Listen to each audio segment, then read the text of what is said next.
Hello అండి, welcome back to Priya food hub. నువ్వు మళ్ళీ వచ్చావా అక్క? ఫిష్ ఇష్టమేనా అని ఎవరైనా అడిగామనుకోండి, ముళ్ళుంటాయని భయం లేదంటే తింటాను అంటారు. ఎవరైనా ఒలిచిపెడితే హ్యాపీగా లాగించేస్తా అంటారు. లేదా అసలు బోన్లెస్ ఫిష్ అయితే బెస్ట్ అని చాలా మంది అనుకుంటూ ఉంటారు. Intelligent fellow. అలాంటి వారి కోసమే ఈ రెసిపీ అద్దిరిపోతుంది. చూసేద్దాం పదండి. I am proud of you. నేను ఇక్కడ సీ ఫిష్ ని తీసుకున్నానండి. వీటిని కానాగంతలు అని అంటారు. మంచి కరెక్ట్ సైజ్ అండి. భలే కండగా ఉంటుంది. బాగా వాష్ చేసేసుకుని చక్కగా నీట్ గా తోమించేసుకుని తెచ్చేసుకున్నాము. ఇప్పుడు వీటిని మనం ఒక పాన్ లోకి వేసేసుకుందాం. లైట్ గా బాయిల్ చేసుకోవాలి. అందుకోసం కొంచెం ఉప్పు, కొంచెం పసుపు, 1 టీ స్పూన్ వరకు ఆయిల్ వేసుకుని హాఫ్ గ్లాస్ మట్టికి నీళ్లు వేసుకోవాలి. ఎక్కువ వేసుకోకూడదండి. కర్రీని చేసుకుంటాం అలా మాత్రం కాదు. కొద్దిగా వాటర్ వేసుకుని మూత పెట్టేసి ఒక 7 to 10 minutes బాయిల్ చేసుకుందాం. ఫిష్ బాయిల్ అయ్యే లోపు మనం కావాల్సినవన్నీ కట్ చేసుకుందాము. ఒక మీడియం సైజ్ ఉల్లిపాయల్ని చిన్నగా కట్ చేసుకుని 4-5 పచ్చిమిర్చీలు పొడవుగా కట్ చేసుకోండి. అవసరం లేదంటే పక్కన విసిరేసుకోవచ్చు. అలాగే ఇది సీజన్ కాబట్టి నేను ఉల్లికాడలను కూడా వేసుకుంటున్నాను. కొంచెం కరివేపాకు, ఎక్కువగా కొత్తిమీరని కూడా కట్ చేసి పెట్టేసుకున్నా. ఇవన్నీ కట్ చేసుకునే లోపు ఫిష్ చక్కగా ఉడికిపోయి ఉంటది. గ్యాస్ ఆఫ్ చేసేసుకుందాము. చల్లారాక మనం ముళ్ళన్నిటిని ఒలుచుకుందాం. ఇలా వేడిగా ఉఫ్ అని ఊదుకుని ఒల్చాల్సిన పని అస్సలు లేదు. కండ చూసారా, భలే ఉంది కదూ. నేను ఇలాగా ముక్కలన్నిటిని ఒలిచేసుకున్నాను. మీకు చూపించాలని ఈ ఒక్క ముక్కని ఉంచాను చూడండి.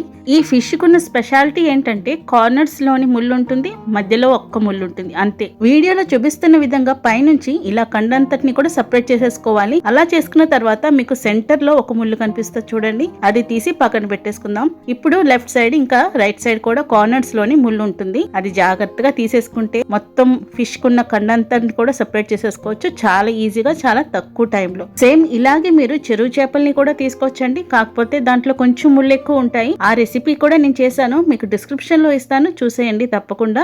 బాయిల్ చేసుకున్న 3 ఫిష్ల్లోంచి కూడా కండని తీసేసి సెపరేట్ చేసేసాను. చూసారా, ఫైనల్ గా మనం ఎక్కడైనా చిన్న ముళ్ళు ఏమైనా ఉన్నాయేమో అని చెక్ చేసుకోవాలి. అంతకంటే ముందు ఒలిచిన ముళ్ళని పక్కన పడేసుకుందాం, లేదంటే ఇందులోనే కలిసిపోయే ఛాన్సెస్ ఉన్నాయి. చూసారా, నాకైతే ఒకటి చిన్నది ముళ్ళు కనిపించింది, దానికోసమే వెతుకుతున్నాను.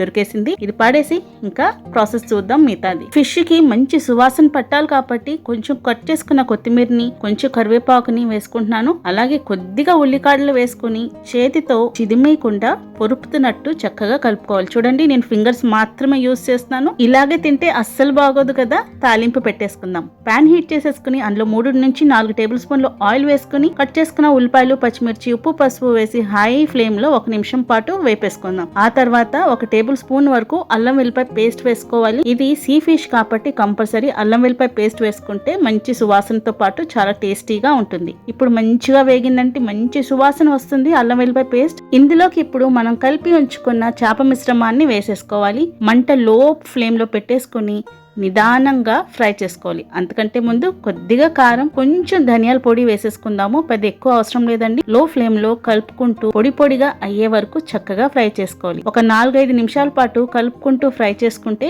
చూడండి, ఇలా పొడిగా చక్కగా చాలా బాగా వస్తుంది. ఇంకా లాస్ట్ అండ్ ఫైనల్ టచ్ గా ఇప్పుడు కట్ చేసుకున్నవన్నీ కూడా వేసేసుకుందాం. కొత్తిమీర, కరివేపాకు, ఉల్లికాడలు, కొంచెం గరం మసాలా కూడా వేసేసుకుని మళ్ళీ కలిపేసుకుని ఒక 2 నిమిషాల పాటు లో ఫ్లేమ్ లో ఓపిక్గా ఫ్రై చేసేసుకుంటే ఇంకా రెడీ అయిపోయినట్టే. ఇది ఫిష్ పిట్ అనొచ్చు, పిడిప్ అనొచ్చు, లేదా ఫిష్ ఫ్రై అయినా అనొచ్చు. ఎలా అనుకున్నా సూపర్ టేస్ట్ ఉంటుందండి. మరి ఈ వీడియో మీకు యూస్ఫుల్ గా అనిపించిందా? అనిపిస్తే తప్పకుండా లైక్ చేసి షేర్ చేసి నా ఛానల్ ని సబ్స్క్రైబ్ చేసుకోండి. మరిన్ని హెల్దీ వంటకాలు, కొత్త వంటకాల కోసం stay tune to Priya food hub. Thanks for watching.